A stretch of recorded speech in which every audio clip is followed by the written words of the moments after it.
Okay, forum shopping at saka litispedencia.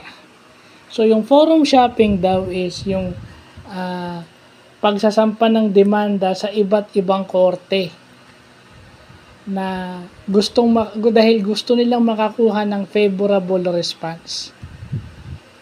So, para ma-check kung ikaw ay nagfo-forum shopping, yung forum shopping is same cases filed with the same party in different courts. Yun ang forum shopping.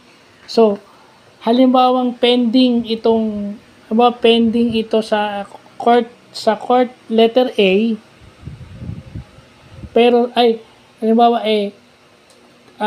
may final decision na to sa court A o court letter A, sasampahan mo siya ulit dun sa court letter B. So, magbibigay ng certification yung court letter A na hindi, res judicta na yan. Ibig sabihin, na decision na yan, final na yung decision yan. Okay, yun. Kailangan mag-issue ng certification at i-verify yun. Paano i-verify yung forum shopping? Cases between same parties, yung ikinaso at saka yung identity ng kaso. Yun. Okay? Yung litispedencia, yung pending litigation, yun yung 2 or more pending cases in the same court. So, para ka rin malaman na may forum shopping yun, kailangan meron siyang litispedencia para mapatunayan nagpo-forum shopping ka. Kasi hindi ka makakuha ng favorable response doon sa RTC ng isang lugar o MTC ng isang lugar, pupunta ka sa ibang lugar, magpa-file ka ng same case. Chine-check pala sa korte yan. Okay? Yan yung mabutit na lalaman natin sa batas.